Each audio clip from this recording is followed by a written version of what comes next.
이번에는 이 모든 상황을 지켜보고 있는 민주당 얘기로 넘어가 보도록 하겠습니다. 일단 송영길 대표가 구시대적 문법을 좀 탈피하자면서 여야정 상설협의체 재가동을 제안했습니다. 대선 전국인데 이게 현실화될까요? 뭐 현실화될 가능성이 뭐 전혀 없다고 볼 수는 없고요. 다만 근데 이준석 대표 같은 경우도 일단 긍정적으로 반응을 보였어요. 그래서 네. 출발을 할 수 있다고 봐요. 이게 어느 정도 지속될 거냐는 제가 보장하기 어려울 것 같은데. 2018년 이후에 지금 4년째 한 번 멈춰 하고 있으니까요. 못했죠. 그때 예. 한 번 딱 모이고 그다음부터 못 모였는데 일단 협치하는 모습을 보이는 것이 이제 집권 여당으로서는 중요해요. 네. 국민들이 볼 때도 집권 여당이 협치하는 모습, 그다음에 함께하는 모습을 보여주는 건 집권 여당이 지지율을 높이는 데 필요하기 때문에 민주당 입장에서 이런 제안을 했다고 보여지고요. 네. 이준석 대표도 여기에 대해서 긍정적인 반응을 보였어요. 그래서 제가 볼 때는 출발은 할 수 있을 걸로 봅니다. 물론 이제 모여서 얘기하고 대화하는 과정에서 이제 여러 가지 충돌이 일어나면 또 이제 이게 좀 잘 안 이루어질 가능성은 있겠지만 제가 볼 때 출발은 할 수 있을 것 같아요. 왜냐하면 이준석 대표 입장에서도 이런 생각이 들 거예요. 본인이 어쨌든 쇄신하고 함께하겠다고 전향적인 어떤 변화된 정치인의 모습을 보이겠다고 했으니까 처음부터 그냥 안 된다고 하기보다는 긍정적 평가와 함께 본인도 함께하는 모습을 일단 보이는 것이 본인의 이미지에도 도움이 된다고 판단할 가능성이 있어요. 그래서 저는 네. 일단 출범을 할 거라고 저는 보고요. 다만 이게 어느 정도까지 지속될 거냐는 이 이후에 이제 대화나 아니면 논의의 과정에서 어떤 중요한 이슈가 발견돼서 그것 때문에 충돌했을 경우에 가다가 또 중단될 가능성도 전혀 배제할 수 없는 상황이라는 생각이 듭니다. 네, 자 민주당 안에서도 이렇게 세대 교체 또 쇄신이 화두가 되면서 지도부 회의 풍경도 달라진 것 같습니다. 이 대목은 잠시 뒤에 이제 평론가님께 여쭤볼 텐데 이동학 청년 최고위원 얘기도 한번 들어보도록 하겠습니다. 이따금씩은 청년의 목소리를 먼저 듣는 최고위도 괜찮을 것 같습니다. 국민의힘 지도부의 시작을 축하드리고 응원드립니다. 변화의 열망을 듣고 탄생한 만큼 새로운 정치를 선보일 것으로 기대합니다.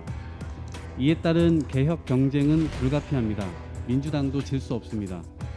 지방선거부터 공천개혁에 나서야 합니다. 공천개혁 논의와 공감대를 만들어 가겠습니다. 그래서 국민의힘과 공천 경쟁에서 이겨내겠습니다. 묻고 더블로 가겠습니다. 네, 묻고 더블로 가겠다. 오늘 윤호중 원내대표 다음으로 발언 기회를 얻었다고 알려지고 있습니다. 이 이동학 최고위원 얘기대로 더블로 가려면 민주당이 지금 시점에서 어떤 좀 주문이 필요할까요? 이렇게 시켜서 세 번째로 발언하는 것이 없어져야 돼요.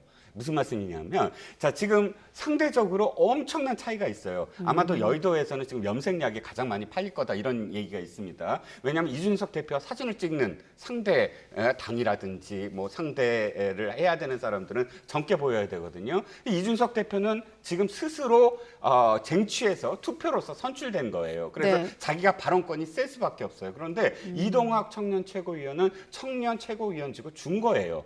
할당을 해준 거죠. 그런데 거기서 발언을 앞에 땡겨서 한다고 해서 어떤 정말로 이동학 청년 최고위원의 발언대로 받아들일 수 있는 분위기일까요? 전체적으로 지금 민주당은 그걸 받아들일 수 있는 어떤 기본적인 틀거리가 안 돼 있어요. 그러니까 차이가 엄청나는 거죠. 그렇기 때문에 일단 당원들이 바뀌어야 돼요. 한 말씀만 더 드리면 네. 이 4.7 재보가 끝나자마자 민주당에서도 바뀌어야 된다라고 젊은 의원들이 얘기했을 때 당원들이 어떻게 했죠? 문자 폭탄 날렸어요. 근데 국민의힘은 바뀌어야 돼라는 후보를 어떻게 했죠? 당대표로 만들었어요. 누가 그랬죠? 당원들이 그렇게 차이가 있는 거예요. 그러니까 아마도 민주당이 지금 바뀌려면 당원들의 그런 이 개혁에 대해서 당원들도 좀 밀어줘야지 개혁을 부르짖는 초선들에 대해서 그렇게 누르고 뭐 문자 폭탄 보내고 이런 분위기가 계속되다가 단순히 뭐 발언을 뭐 세 번째, 두 번째로 한다고 하더라도 안 바뀔 거다라는 생각입니다. 말씀하신 대로 야당발 쇄신 바람도 있고 또 더불어 여당 안에선 지금 경선 연기론도 좀 논쟁이 있기 때문에 지금 시점에서 대선 기획단을 어떻게 인선할 것인가도 민주당 안에서는 화두가 되는데 내일 모레도 최고위가 열린다고 하잖아요. 네, 어떤 인물로 좀 선정이 될까요? 그러니까 아무래도 이제 쇄신할 수 있는 인물로 가야 되겠죠. 지금 분위기 자체가 이렇게 흐르고 있기 때문에 인적 쇄신이나 아니면 세대 교체 이런 부분들이 이제 주류를 이루고 있잖아요. 정치 네. 전체적인 분위기에서 그렇다면 그 시류에 맞게 저는 해야 된다고 봐요. 그리고 대선 연기로는 민주당이 더 이상 이해가 나오는 것은 전혀 민주당이 도움이 안 된다고 저는 생각하고요. 경선 연기 죄송합니다. 경선 연기로는 네. 그거는 원칙을 지키는 게 맞아요. 지금 보세요. 국민의힘에서 지금 이준석 대표가 되는 것도 보세요. 이게 그런데 민주당은 본인의 이해관계 때문에 원칙을 버리자고 하면 이게 국민들이 볼 때 어떻게 생각하겠습니까? 당은 당규에 있는 원칙까지 바꿔가면서 자기들이 유리한 환경을 만들겠다? 이게 구태 정치가 아니면 어떤 것이 구태 정치입니까? 아니 지금 국민의힘은 저런 모습으로 보여가지고 뭔가 바뀌려는 노력을 하고 있는 거잖아요. 그런데 민주당의 대선 후보라는 분들이 이게 원칙 바꿔가지고 지난번 재보선 선거도 그래서 논란이 됐지 않습니까?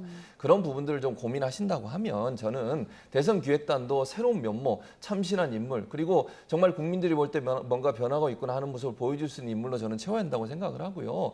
경선 연기론이 더 이상 안 나왔으면 좋겠어요. 그게 나오면 나올수록 민주당이 마이너스입니다. 원칙을 지키면서 국민한테 약속한 대로 지켜가는 그런 모습을 보이는 것이 민주당이 다시 국민의 지지를 얻는 방법인 것이지 꼼수처럼 본인이 원하는 방법대로 하지 않으면 뭔가 좀 문제를 제기하고 그걸 바꾸자고 자꾸 얘기하는 것은요. 국민들이 볼 때는 구태 정치의 모습이다 이렇게 판단하실 수밖에 없다는 걸 꼭 명심하셨으면 좋겠습니다. 네, 최 교수님의 명심 얘기까지 듣도록 하겠습니다. 오늘은 여기까지 듣도록 하겠습니다. 최진봉 교수님 또 이종구 시사평론가님 두 분과 함께했습니다. 오늘 고맙습니다. 네.